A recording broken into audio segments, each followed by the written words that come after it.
and welcome to another SRS podcast. Today we're joined with Dr. Jay Shapiro. So first, thanks for joining us, Dr. Shapiro. Quick little bit about him, and the reason he's joining us today is he's currently the historian of the SRS. Prior to that, or I guess in addition to that, he was a pediatric orthopedic surgeon out of Austin, Texas, where he's a clinical professor at UT Southwestern, and he was previously the chief of the orthopedics at the Dell Medical Center. So, Dr. Shapiro, thanks so much for joining us, and tell us about the great work you guys do in the History Society. So maybe start with there. Yeah, I appreciate it, Jeff. Thank you. Just a word of clarification. Actually, I'm a clinical professor at the Dell Medical School now that the Dell Medical School opened up. So I transferred to Allegiance there. But basically, yeah, the history committee functions in kind of a little bit of an unusual fashion in that the historians, the past two historians, the historian that's here now, and the person who we hopefully will have as the future historian. So all four of us kind of make up the historian line. It's kind of a bastardization of the presidential line, not nearly as important. But basically, it gives quite a few. So we actually have some decent history in the group of kind of what's going on and what we're doing. I appreciate the opportunity to talk about our most recent visit to the archives in Kansas City. We typically will go almost once a year as an ability of all of us to get together with the archivists there and kind of go through what we're doing, trying to move things forward with the archive. But we hadn't been able to go for about 2 years because of COVID. So it was actually a really great visit. The other members of the group, Behruz Akbarnia, who was the historian a couple of times ago, and then George Thompson, who was the historian before I took over this past meeting, and then Rick Schwind, who is on tab to be the next historian after me. So all four of us were there, along with Laura Pezar, our SRS person, and then because of Dr. Akbarnia's involvement, one of the SRS members, Pat Kostrel, was also there. So it was a really nice visit, and allowed us to talk about a lot of things. I can run through some things that are in the works and kind of catch up to date and get the group up to date and what we're planning and what's happening, if you want me to do that. Yeah, I'm sure the membership would love to hear that. So maybe give us a little quick update on what you guys went over the trip, and maybe next, I guess, the immediate future for the History Society. Yeah.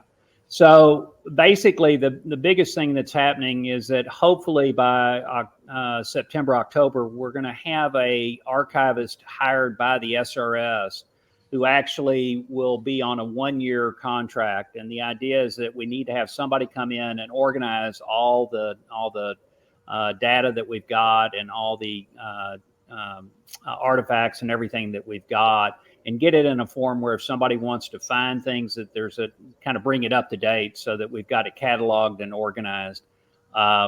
It's interesting that if you get a chance to go to the archives, and very upfront about the fact that the archives is open to any SRS member. All you've got to do is let Laura know, or one of us, one of the historians know, and we can get in contact with the people there. Our goal is to make it so that it becomes a lot easier for somebody to see the archives. They don't have to call ahead to make sure that the people at KU know they're there. It is an unbelievable place to visit. There is the Harrington collection that the University of Kansas has, and it is pretty phenomenal. It has the instrumentation all the way back to all of Harrington's stuff, all his old stuff, and then all the instrumentation that have come since then, going through the development of the instrumentation. And it seems kind of like that, that wouldn't be that big of a deal. I'm using so much different instrumentation. It is incredibly important for us to keep all these things, because actually it helped in the pedicle screw litigation, because there was documentation before the FDA had put in some of their rules. And actually, for us doing growth guided procedures, that the fact that we had documentation that they were doing growing procedures with Harrington instrumentation allowed us to be able to get the FDA to say, yeah, this predated our rules, and so yes, you can use the magic rod, you can use growing procedures in children with FDA approval. So it seems kind of like self-serving as a historian saying, hey, yeah, we need to keep all this stuff, but it really has made a difference in what happens to the society. Very good. Yeah. That's great. And I guess next thing in a lot of SRS membership's mind is upcoming meeting in Stockholm, Sweden. Is there going to be a sort of history section presence there? Yeah, actually, we came to the conclusion, and what I wanted to try and do as a historian was that I wanted to have an exhibit at each meeting that related to the area. So for Stockholm, we have one of the SRS members from Stockholm has put together a poster that basically outlines the history of spine deformity surgery in Sweden. And it's pretty interesting. Some of the the developments, and we've got some fairly decent illustrations. I'd like it in the future to be a little bit more interactive, and hopefully we'll have, depending on the location, have some actual instrumentation or bracing or other things, so it's a little bit more interactive. But it's one of the things that we want to do is every time we go to a location, delve into the history of that location, and that also then becomes part of the archives. It's one of those things that hopefully on every annual meeting we'll have that process happen. And if we can if we have an archivist available, depending on how things work out after the first year, then the goal would be to have the archivist help that person or persons in that country or that location, say it's Seattle, get together the presentation and thing for the meeting. So hopefully everybody will get a chance to take a look at that. It's fairly interesting and really kind of goes into the contributions all the way from Nachemson to the current members. That sounds interesting. I'm looking forward to that. Maybe just stepping back a second, how did you get involved in history section, and sort of maybe tell members that little story of yours? Yeah, so I started out. It's interesting. I was a historian for the Pediatric Orthopedic Society for 6 years, and I kind of got roped into that. One of my fellow mates from Scottish Rite was the historian, and after he was on his way out, I kind of got pegged to be the historian. And I've always had an interest in history. I've served on both the committee for the SRS and for POSNA. And really what kind of happened, I was on the committee at that time. We had multiple committee members at the SRS, and it's been like the 5th or 6th or 7th committee I've been on or chaired or those things. And as it turns out, the historian at the time was Behruz Akbarnia, and Behruz has kind of been a mentor for me, or really has been a mentor for me from the time I was a resident. He was still in St. Louis when I was in St. Louis, and so we've maintained a friendship over the years. And he and George Thompson both have a significant historical interest, and it just ended up, Behruz goes, well, you're going to be the next historian, and I'm kind of going, okay, I guess so. And that's kind of how it happened. The rest is history, as they say. Yeah. So maybe just in line with that, is there any members who want to get involved, or is there a way they reach out to you and get involved?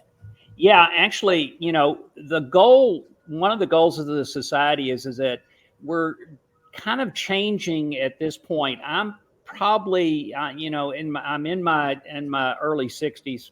At least so far. I'll be 64 in October. But my age group is kind of the last group that experienced a lot of the development of spine deformity surgery. So the younger group, for us, I met most of the people that we talk about historically for the SRS The younger group coming in don't have that background, and the goal is to get the younger people involved, because it really is important. If you really look back, there's nothing that we knew now. Everything we think of as an innovation, somebody probably did something very similar in the late 1800s or early 1900s. It's really kind of remarkable. Now, a lot of times it wasn't successful, but the ideas were there. So there's kind of this thing that nothing's really new again. If you don't kind of understand the history of where we came from, then your innovations are just not going to be as good.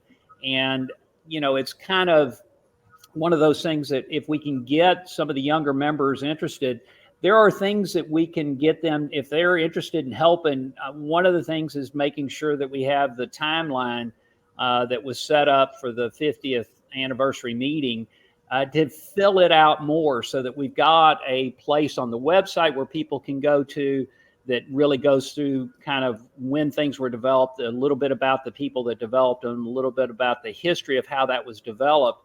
And it involves things that we use every day when we're operating on our patients. So that's kind of the way we can get people involved if they're interested, and especially if they've got an interest in a specific area. Let us know. We're more than happy to get them involved and get them helping us put that together. And should they reach out to you directly, or? They can reach out to me, any of the four of us in the historian line, or Laura also with the SRS office. And we can get them involved in that process. One of the things that we're in the middle of the website redesign, and that's another focus of the group, is trying to get as much as possible online and get it to where it's accessible easily for everybody. We obviously want you to come and visit, and the people who visited the archives will tell you there's nothing like that. But we want that available online, and that'll focus around the timeline, and so that people have an ability to do that. Right now, the historical site is incredibly difficult to get to on the website, and we kind of were pushed back for financial reasons until this website redesign. But the goal is to have the interviews that we have with everybody. If people don't know, we have video interviews with everybody who was a president of the society, anybody who won any of the awards, the Lifetime Achievement Award winners. All those people are all have video interviews, and it's really pretty interesting, especially when you find out that either who you trained with or the person who trained you actually trained with these people. It really is interesting. That's great, Dr. Shapiro. So quickly, I think our time's kind of running out here. My big takeaways from our little conversation here was that all members can visit the archives. I didn't know that was an opportunity. So in Kansas City, Missouri, if you're ever going to KU, you can check out that. Sounds like a really good opportunity. And then I like the idea of getting more and more sort of local history from at the annual meetings. So I look forward to what they have in store in Stockholm. Anything else from your end you want to touch on quickly? No, I think that's pretty much covered everything. I appreciate you guys giving us the opportunity to talk to everybody. All right, well, very good. So again, anybody who wants to get involved can reach out to Dr. Shapiro. Otherwise, look forward to seeing everybody in Stockholm. Have a great day. Thank you. Look forward to seeing you there. Bye. The Scoliosis Research Society is a nonprofit professional organization made up of physicians and allied health personnel. Their primary focus is on providing continuing medical education for healthcare professionals and on funding and supporting research in spinal deformities. Please visit srs.org for further information.